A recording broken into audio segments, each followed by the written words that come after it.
Hello students. तो integration में हम एक्सरसाइज 7.5 के जो टॉपिक है इंटीग्रेशन बाय पार्शियल फ्रैक्शन उसकी हम बात कर रहे हैं। और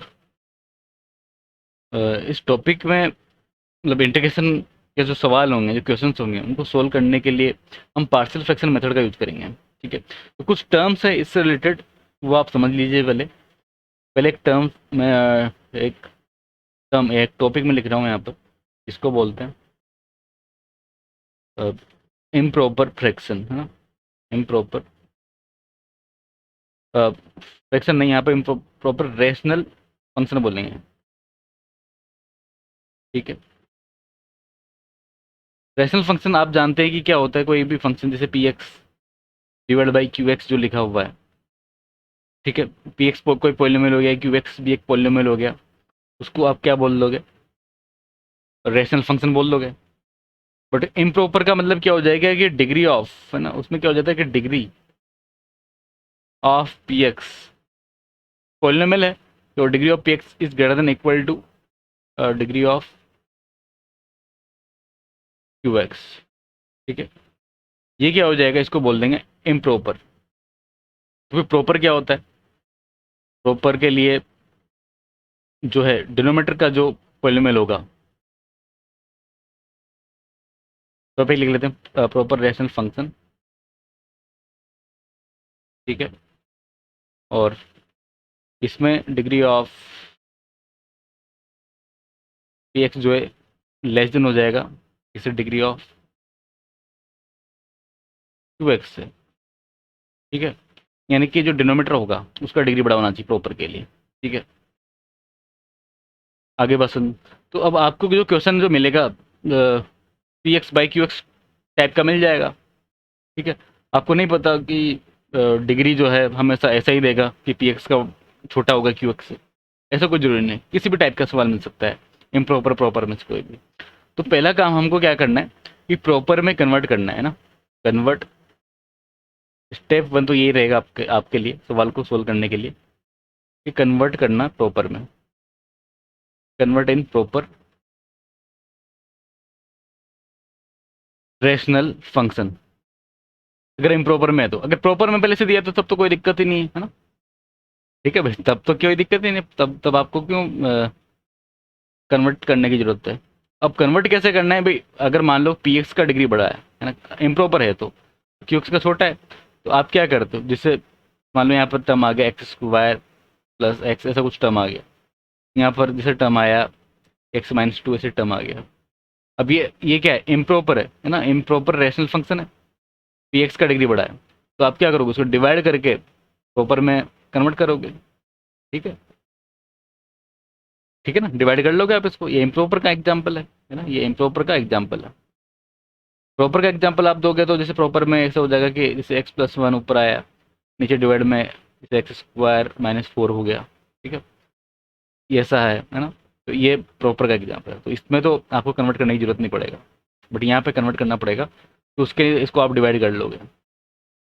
ठीक है, डिवाइड करना आप जानते ही हैं, मतलब एक्स स्क्वायर प्लस एक्स को एक्स माइनस टू से डिवाइड कर दोगे।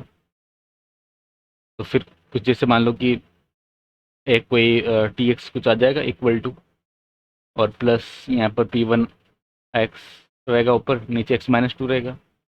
ठीक है, ये क्वाशंट जो भी आएगा, ये रिमाइंडर जो बचेगा पी वन एक्स, वो बच जाएगा कि एक्स माइनस टू से डिवाइड कर देंगे। मतलब कि x square plus x upon x minus two को इस तरीके से कन्वर्ट कर देंगे। इसको इंटीग्रेट कर देंगे फिर, और फिर इसको अलग तरीके से इंटीग्रेट करेंगे। ठीक है, तो अब हम सीखते हैं कि भाई प्रॉपर फंक्शन में कन्वर्ट करने के बाद में फिर क्या करना होता है, वो अभी मैं आपको बताता हूँ। उसके बाद में हमको जो काम करना होता है उस टेबल में, है ना, इस टेबल में आप देखो, ये सब प्रॉपर रेशनल फंक्शंस के टाइप लिखे हुए हैं। इस टाइप के सवाल हमको इस एक्सरसाइज 7.5 में देखने को मिलेंगे। तो उसके लिए जो पार्शियल फ्रैक्शन का फॉर्म है वो आपको मान लेना है। अगर P X plus Q upon x minus A X minus B आपको क्वेश्चन में स्टेप का मिलता है। अब जरूरी नहीं कि फैक्टर होकर के मिले, है ना, x minus A X minus B factor होकर के मिले, ऐसा कोई जरूरी नहीं है। वो आपको करना पड़ेगा। ठीक है, फैक्टर्स आपको करने पड़ेंगे, कभी मिल भी सकता है, कभी नहीं भी मिल सकता। तो फैक्टर करने के बाद में आप न्यूमरेटर को भूल जाइए, ठीक है, प्रॉपर फंक्शन रेशनल फंक्शन होने के बाद में इसको a upon x minus a लिख लीजिए, plus b upon x minus b लिख लेंगे, ठीक है। मतलब ये इक्वल टू ये हो जाएगा, मतलब कि P X plus Q upon x minus A X minus B, ठीक है, ये ऐसा है। इसको आप ऐसा लिख लेंगे, ए अपॉन एक्स माइनस ए, ठीक है, plus b upon x minus b, ऐसा लिख लेंगे। ऐसा लिखने के बाद में फिर क्या करेंगे, फिर ए और बी अननोन है तो वो पता करना रहेगा भाई, मान लो कि इसको इंटीग्रेट करना है आपको, तो इसको इस वाली फॉर्म में कन्वर्ट करके इंटीग्रेट कर लेंगे। अब यहाँ पे अननोन क्या है, अननोन यहाँ पर ए और बी है, तो ए और बी कैसे पता करोगे, तो इंटीग्रेशन का साइन हटा देना, ठीक है। पहले तो क्या करो, ओनली आप इंटीग्रेशन साइन हटा दो, ठीक है।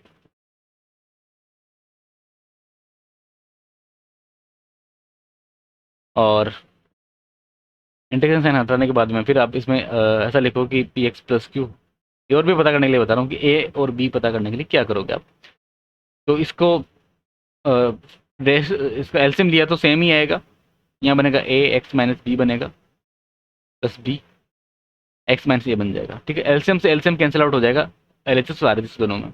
अब ये आइडेंटिटी बन गया ना, ठीक है, आइडेंटिटी बन गया। तो इसमें ए और बी पता करने के लिए क्या क्या कर सकते हो, या तो आप कंपेयरिंग द कोफिशिएंट कर लो, एक्स और एक्स कोफिशिएंट है और एक कांस्टेंट टर्म है, इनके कोफिशिएंट कंपेयर कर लो, या फिर अब आइडेंटिटी है तो आप एक्स इक्वल टू कुछ भी यहाँ ए पुट कर दिया, या कोई और नंबर भी पुट कर सकते हो, जरूरी नहीं कि यही पुट किया, एक्स इक्वल टू ए और x equal to b put कर दो, वैसा करने से जल्दी हो जाएगा, इसलिए मैं ये काम करता हूँ। आप कम कोफिशिएंट कंपेयर भी कर सकते हो, ठीक है ना, कोफिशिएंट कंपेयर कर लो, या फिर कोई भी नंबर पुट कर लो, आइडेंटिटी में से चलता है।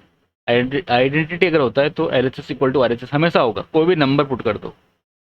तो ए पुट किया, अब ए ही क्यों पुट किया, क्योंकि उससे ये बी जीरो हो जाएगा, तो मेरे को ओनली ए जो कैपिटल ए निकालना था वो मिल जाएगा। तो ए पुट करेंगे तो यहाँ पर A P plus Q equal to A, यहाँ पर ए माइनस बी हो गया, तो कैपिटल ए का वैल्यू निकल आएगा यहाँ से a P plus Q upon a minus B.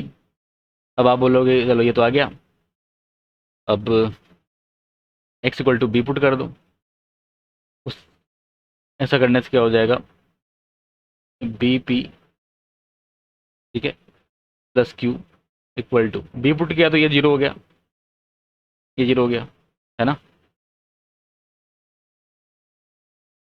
तो फिर ये जगह कैपिटल बी और ये बी माइनस ए आ गया, तो कैपिटल बी इक्वल टू वो जो निकालना था, कैपिटल बी निकालना था आपको, वो आ जाएगा यहाँ से B P plus Q upon B minus ए, ठीक है। कैपिटल ए और कैपिटल बी मिलने के बाद फिर आप इंटीग्रेट कर दोगे।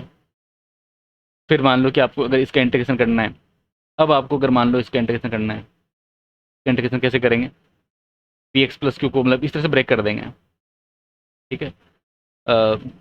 अब ये भी एक सवाल हो सकता है बच्चों का कि अरे यार ये पार्शियल फ्रैक्शन का क्यों यूज़ कर रहे हैं, क्योंकि हम यहाँ पर इंटीग्रेट नहीं कर पा रहे थे, ठीक है ना, यहाँ पर इंटीग्रेशन नहीं कर पा रहे थे, इसलिए पार्शियल फ्रैक्शन हम कर रहे हैं, ठीक है ना। ये रीजन है, बाकी तो ऐसा कोई खास रीजन नहीं है। और तो अब ये सब कांस्टेंट है, ए पी प्लस क्यू क्या है, कांस्टेंट है, तो इंटीग्रेशन होगा वो इक्वल टू अब इसके आ जाएगा, ये सब कांस्टेंट है, और वन अपॉन एक्स माइनस क्या था, one upon x minus a था, वन अपॉन एक्स माइनस इसको इंटीग्रेट कर देंगे, प्लस कैपिटल बी का value b P plus q लिख दिया अपॉन बी माइनस ए, और ये डी एक्स अपॉन में एक्स माइनस बी इंटीग्रेट कर ही दोगे आप। ये कांस्टेंट जो भी, इसको C1 बोल दिया मैं, थोड़ी देर के लिए इसको C1 लिख देता हूँ। Natural log of x minus A आ जाएगा, प्लस इसको C2 लिख दिया इस वाले को, और इसको लिख दिया natural log of x minus b, plus एक तीसरा कांस्टेंट दिया जाएगा, तो यही आंसर हो जाएगा। इस तरह से सोल्व करना है, ठीक है, समझ गए। एग्जाम्पल भी करेंगे तब आपको और अच्छे से समझ में आएगा। तो अब इस तरह का अगर सवाल में आता है तो उसको पार्शियल फ्रैक्शन में किसी से कन्वर्ट करोगे आप, इसको आप लिख लोगे, अगर नीचे एक्स माइनस ए का होल स्क्वायर हुआ उसको ए अपॉन एक्स माइनस ए प्लस बी अपन एक्स माइनस ए का होल स्क्वायर, इस तरह से लिख करके फिर ए और बी पता करेंगे और फिर इंटीग्रेट करेंगे। आगे बात सुन, इस तरह से आपको रेशनल फंक्शन मिलता है। तो इंटीग्रेशन करने के लिए क्या करेंगे, यहाँ पर देखो तीन फैक्टर आ गया, X minus A X minus B X minus C. अब तीन फैक्टर कहाँ से मिला होगा, क्यूबिक इक्वेशन से मिला होगा। तो ऑब्वियसली कई बार आपको डायरेक्टली तीन फैक्टर ना दे करके क्यूबिक इक्वेशन दे सकता है। ऊपर जो है क्वार्टिक दे दिया, लीनियर्स दे सकता है, या फिर कॉन्स्टेंट टर्म दे दिया, नीचे एक क्यूबिक इक्वेशन दे दिया। तो वहाँ से आपको तीन फैक्टर बनाने पड़ेंगे। कभी कभी नहीं भी बनेगा, नहीं बनेगा तब क्या होगा तब बताएंगे। अगर फैक्टर नहीं बन रहा तो केस 5 का यूज करेंगे। तो अभी तो ये देख लो, अगर तीनों फैक्टर बन रहे हैं तो उसको ए अपन एक्स माइनस से लिख लेंगे फर्स्ट को, फिर बी और फिर सी, है ना। जैसे यहाँ पे कर रहे थे ना पहले वाले में, इसमें इसमें दो फैक्टर बन गए थे, दो में कन्वर्ट कर दिया। इसमें तीन बन रहे थे, तीन में कर दो, ठीक है। अच्छा तीन मान लो कि तीन रूट्स आ गए, बट एक रिपीटेड है, एक फैक्टर रिपीटेड है, तब क्या करोगे। तब ऐसा नहीं कि आप एक्स माइनस ए लिख दिया फिर एक्स माइनस ए दो बार लिख दिया, ऐसा नहीं करना है, ठीक है। मान लो ये बी भी ए हो गया, मान लो, है ना, बी में जो बी है वो भी ए हो गया, तब आप क्या करोगे, तब एक्स माइनस ए लिखा और फिर बी अपॉन एक्स माइनस ए का स्क्वायर लिखना पड़ेगा, ठीक है। ध्यान रखना ही है। फिफ्थ, इसमें एक फैक्टर तो आ गया, बट इसके मान लो कि कैन नॉट बी फैक्टराइज है ना लिखा हुआ है, इसके फैक्टराइज नहीं हो पा रहे, नहीं हो पा रहे, तो आप कैसे कर पाओगे, नहीं कर पाएंगे ना भाई। क्वार्टिक इक्वेशन में या क्वार्टिक पोलिनोमियल में या किसी भी पोलिनोमियल में बहुत बार जो है फैक्टर नहीं हो पाते, है ना। फैक्टर नहीं हो पा रहा तो आप क्या करोगे, फिर हमको ऐसा करना है, ए अपन जिसका हो रहा है तो उसका तो कर दो, बट फिर जिसका नहीं हो रहा है, इसका फैक्टर नहीं हो पा रहे, नहीं हो पा रहे तो बी एक्स प्लस सी लिखते हैं यहाँ पर, ठीक है ना। फिर ऊपर लीनियर लिख दिया, लीनियर में कन्वर्ट कर दिया बी एक्स प्लस सी, और नीचे X square plus B X plus C लिख दिया, जैसा का जैसा लिख दिया मतलब। बट न्यूमेटर में ध्यान रखना है बी एक्स प्लस सी आएगा, ठीक है। ओनली बी नहीं आएगा, बी एक्स प्लस सी आएगा। और इस टाइप का हम ऑलरेडी इंटीग्रेशन में कर चुके हैं 7.4 में, ठीक है, कर चुके इस टाइप का, ठीक है। समझ गए आप लोग। तो इस लेक्चर में इतना ही, बाकी हम मिलते हैं नेक्स्ट लेक्चर में, कुछ एग्जांपल्स वहाँ पर हम डिस्कस करेंगे। कोई अगर आपका डाउट है तो आप अभी पूछ सकते हैं, मतलब कमेंट में या फिर ग्रुप में आकर के अपना डाउट दूर कर सकते हैं, ठीक है। बस ये पार्शियल फ्रैक्शन है, ये याद करना ही पड़ेगा, मतलब आपको लर्न करना पड़ेगा कि भाई अगर ऐसा मिलता है तो आप ऐसा उसको लिखेंगे, ऐसे को ऐसा लिखेंगे, इसको इस फॉर्म में लिखेंगे, इस फॉर्म को इस फॉर्म में लिखेंगे, इस फॉर्म को इस फॉर्म में लिखेंगे। 5 फॉर्म से आप उनको जो है कन्वर्ट करना आपको आना चाहिए। कैपिटल ए कैपिटल बी और कैपिटल सी जो है ये कॉन्स्टेंट है जो हमने अपनी तरफ से माना है, तो इसको फाइंड आउट करना पड़ेगा। फाइंड आउट करने के लिए मैंने आपको बता दिया कि कोएफिशिएंट को कंपेयर कर लोगे, ठीक है, एलएचएस और आरएचएस में, या फिर जो आइडेंटिटी बनता है वो वैलिड होता है किसी भी रियल नंबर के लिए। तो आप कोई भी रियल नंबर पुट करो और कैपिटल ए कैपिटल बी और कैपिटल सी का पता कर लो, ठीक है। तो ऑल क्लियर। इस लेक्चर में इतना ही, मिलते हैं नेक्स्ट लेक्चर में, कुछ एग्जांपल्स वहाँ पर हम डिस्कस करेंगे, ठीक है।